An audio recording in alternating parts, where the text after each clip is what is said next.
Hi friends, welcome back to ನಿವಿಸವಿ YouTube channel. ನಾನಿವತ್ತು ರಾಗಿ ಹಿಟ್ಟನ್ನು ಯೂಸ್ ಮಾಡಿಕೊಂಡು ಮನೆಯಲ್ಲೇ ಹೆಲ್ದಿಯಾಗಿ ಈಸಿಯಾಗಿ ಕೇಕನ್ನು ಹೇಗೆ ಮಾಡ್ಕೊಳ್ಬೋದು ಅನ್ನೋದನ್ನ ತೋರಿಸ್ತಾ ಇದ್ದೀನಿ. ಮತ್ತು ಇದನ್ನು ಬೇಕ್ ಮಾಡ್ಕೊಳ್ಳೋದಕ್ಕೆ ಓವನ್ನೇ ಬೇಕು ಅಂತ ಏನಿಲ್ಲ, ನಾವು ಕುಕ್ಕರಲ್ಲೇ ಮಾಡ್ಕೊಳ್ಬೋದು. ನೋಡಿ ಎಷ್ಟು ಚೆನ್ನಾಗಿ ಕಲರ್ಫುಲ್ಲಾಗಿ ಬಂದಿದೆ. ಬಟ್ ಯಾವುದೇ ರೀತಿಯ ಫುಡ್ ಕಲರ್ನ ಇದಕ್ಕೆ ಯೂಸ್ ಮಾಡಿಲ್ಲ. ಮನೇಲಿ ಮಕ್ಕಳೇನಾದರೂ ಕೇಕ್ ಬೇಕು ಅಂತ ಕೇಳಿದರೆ ಈ ಕೇಕನ್ನು ಈಸಿಯಾಗಿ ಮಾಡ್ಕೊಳ್ಬೋದು. ಬನ್ನಿ ಇವಾಗ ಹೇಗೆ ಮಾಡೋದು ಅನ್ನೋದನ್ನ ತೋರಿಸ್ತಾ ಇದ್ದೀನಿ. ಮೊದಲಿಗೆ ನಾನಿಲ್ಲಿ 1 ಕಪ್ಪಷ್ಟು ಬೆಲ್ಲನ ತಗೊಂಡಿದ್ದೀನಿ. ಅದಕ್ಕೆ 1/4 ಕಪ್ಪಷ್ಟು ನೀರನ್ನು ಸೇರಿಸ್ಕೊಂಡು ಇದನ್ನು ಮೆಲ್ಟ್ ಮಾಡ್ಕೊಳ್ಳೋಣ. ಇದನ್ನು ಪಾಕ ಬರಿಸೋದು ಬೇಡ, ಜಸ್ಟ್ ಬೆಲ್ಲ ಕರಗಿದ್ರೆ ಸಾಕು. ನೋಡಿ, ನಾನಿವಾಗ ಒಂದು ಮಿಕ್ಸಿಂಗ್ ಬೌಲಿಗೆ ಒಂದು 1/2 ಕಪ್ಪಷ್ಟು ಆಯಿಲ್ನ ಸೇರಿಸ್ಕೊಳ್ತಾ ಇದ್ದೀನಿ. ಈ ಆಯಿಲ್ ಯಾವುದೇ ರೀತಿಯ ಸ್ಮೆಲ್ ಇರಬಾರ್ದು. ನೆಕ್ಸ್ಟ್ ಇದಕ್ಕೆ ಬೆಲ್ಲನ ಕರಗಿಸ್ಕೊಂಡಿದ್ವಲ್ಲ, ಆ ಸಿರಪ್ನ ಇದಕ್ಕೆ ಸೇರಿಸ್ಕೊಳ್ತಾ ಇದ್ದೀನಿ. ಬೆಲ್ಲನ ಕರಗಿಸ್ಕೊಳ್ಬೇಕಾದ್ರೆ ಅದಕ್ಕೆ ತುಂಬ ಜಾಸ್ತಿ ನೀರನ್ನು ಸೇರಿಸ್ಕೊಳ್ಬೇಡಿ. ನೆಕ್ಸ್ಟ್ ಇವಾಗ ಇದಕ್ಕೆ 1 ಟೇಬಲ್ ಸ್ಪೂನಷ್ಟು ವೆನಿಲಾ ಎಸೆನ್ಸ್ನ ಸೇರಿಸ್ಕೊಳ್ತಾ ಇದ್ದೀನಿ. ನೀವು ಇದಕ್ಕೆ ವೆನಿಲಾ ಎಸೆನ್ಸ್ ಇಲ್ಲ ಅಂದರೆ ಏಲಕ್ಕಿ ಪೌಡರ್ನೂ ಸಹ ಸೇರಿಸ್ಕೊಳ್ಬೋದು. ಇದನ್ನೆಲ್ಲ ಆ್ಯಡ್ ಮಾಡ್ಕೊಂಡಿದ್ದೆ, ಇದನ್ನು ಚೆನ್ನಾಗಿ ಮಿಕ್ಸ್ ಮಾಡ್ಕೊಳ್ಳೋಣ. ನೆಕ್ಸ್ಟ್ ಇದಕ್ಕೆ ಹಿಟ್ಟನ್ನು ಸೇರಿಸ್ಕೊಳ್ತಾ ಇದ್ದೀನಿ. ಇಲ್ಲಿ 1 ಕಪ್ಪಷ್ಟು ರಾಗಿ ಹಿಟ್ಟು, ನೆಕ್ಸ್ಟ್ ಇದಕ್ಕೆ 1 ಕಪ್ಪಷ್ಟು ಗೋಧಿ ಹಿಟ್ಟನ್ನು ಸೇರಿಸ್ಕೊಳ್ತಾ ಇದ್ದೀನಿ. ನೆಕ್ಸ್ಟ್ ಒಂದು 3 ಟೇಬಲ್ ಸ್ಪೂನಷ್ಟು ಕೋಕೋ ಪೌಡರ್ನ ಸೇರಿಸ್ಕೊಳ್ತಾ ಇದ್ದೀನಿ. ನೋಡಿ, ಇದು ಕೇಕಿಗೆ ಚಾಕ್ಲೇಟ್ ಫ್ಲೇವರ್ ಕೊಡುತ್ತೆ. ಮತ್ತು 1 ಟೇಬಲ್ ಸ್ಪೂನಷ್ಟು ಬೇಕಿಂಗ್ ಪೌಡರ್ ಮತ್ತು 1/2 ಟೇಬಲ್ ಸ್ಪೂನಷ್ಟು ಬೇಕಿಂಗ್ ಸೋಡಾನ ಸೇರಿಸ್ಕೊಳ್ತಾ ಇದ್ದೀನಿ. ಇದನ್ನೆಲ್ಲ ಇವಾಗ ಚೆನ್ನಾಗಿ ಜರಡಿ ಮಾಡ್ಕೊಳ್ಳೋಣ. ಈ ಥರ ಮಾಡ್ಕೊಳ್ಳೋದ್ರಿಂದ ಹಿಟ್ಟಲ್ಲಿರೋ ಗಂಟುಗಳೆಲ್ಲ ಒಡ್ಕೊಳ್ಳುತ್ತೆ.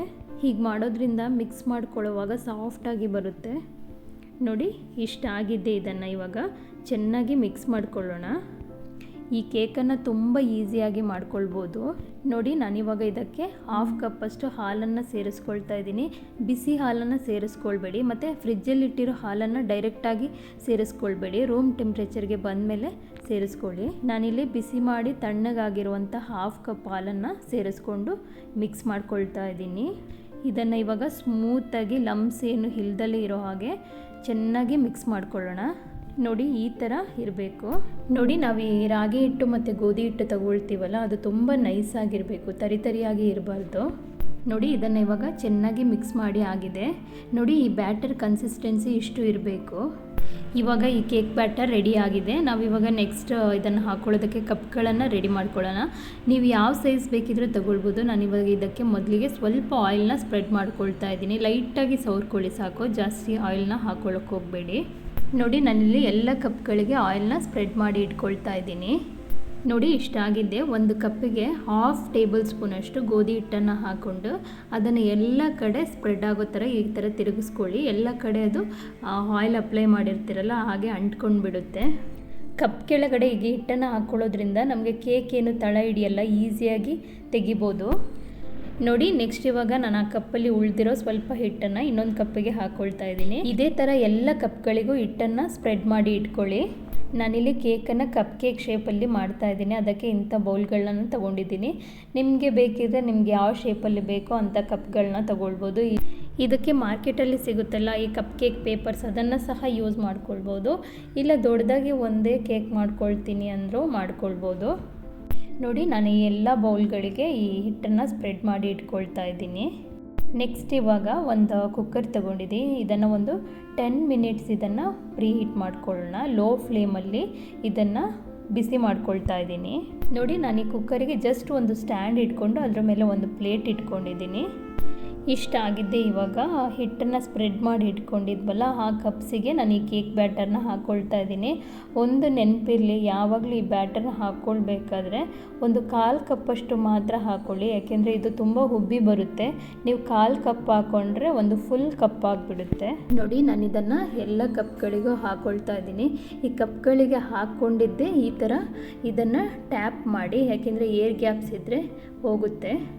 ಮಕ್ಕಳನ್ನ ಔಟ್ಸೈಡ್ ಕರ್ಕೊಂಡೋದ್ರೆ ಇಂಥ ಜಂಕ್ ಫುಡ್ಗಳನ್ನ ಕೇಳ್ತಾನೆ ಇರ್ತಾರೆ, ಮತ್ತು ಇಷ್ಟಪಟ್ಟು ಕೂಡ ತಿಂತಾರೆ. ಅಂಥದ್ದನ್ನ ನಾವು ಮನೇಲಿ ಹೆಲ್ದಿಯಾಗಿ ಮಾಡಿಕೊಟ್ರೆ ಇನ್ನೂ ಚೆನ್ನಾಗಿರುತ್ತೆ. ಇದನ್ನು ತುಂಬ ಈಸಿಯಾಗಿ ಮಾಡ್ಕೊಳ್ಬೋದು, ಮತ್ತು ಟೇಸ್ಟ್ ಕೂಡ ತುಂಬ ಚೆನ್ನಾಗಿ ಬರುತ್ತೆ. ನೋಡಿ, ನಾನಿಲ್ಲಿ ಇವಾಗ ಎಲ್ಲ ಕಪ್ಗಳನ್ನ ಹಾಕ್ಕೊಂಡು ರೆಡಿ ಮಾಡಿ ಇಟ್ಕೊಂಡಿದ್ದೀನಿ. ಇವಾಗ ನಾವು ಆಲ್ರೆಡಿ ಪ್ರೀ ಹೀಟ್ ಮಾಡ್ಕೊಂಡಿದ್ದ ಕುಕ್ಕರಿಗೆ ಇದನ್ನು ಒಂದೊಂದೇ ಜೋಡಿಸ್ಕೊಳ್ತಾ ಇದ್ದೀನಿ. ನೀಟಾಗಿ ಇದನ್ನ ಇಟ್ಕೊಳ್ಳಿ. ನೆಕ್ಸ್ಟ್ ನಿಮಗೆ ಇದು ಕಪ್ ಕೇಕ್ ಇಷ್ಟ ಇಲ್ಲ ಅಂದರೆ ಜಸ್ಟ್ ಒಂದು ಸಿಂಗಲ್ ಕೇಕ್ಗೆ ಮಾಡ್ಕೊಳ್ಬೋದು. ಇದರಿಂದ ನೋಡಿ ನಾನು ನೆಕ್ಸ್ಟ್ ಇವಾಗ ಕುಕ್ಕರ್ ಲಿಡ್ನ ಗ್ಯಾಸ್ಕೆಟ್ ರಿಮೂವ್ ಮಾಡಿ ಮತ್ತು ವಿಷಲ್ ರಿಮೂವ್ ಮಾಡಿ ಹಾಗೆ ಜಸ್ಟ್ ಕ್ಲೋಸ್ ಮಾಡಿ ಇದನ್ನು ಬೇಕ್ ಮಾಡ್ಕೊಳ್ತಾ ಇದ್ದೀನಿ. ಒಂದು 20 ನಿಮಿಷ ಲೋ ಫ್ಲೇಮಲ್ಲಿ ಹಾಗೆ ಬಿಟ್ಬಿಡೋಣ.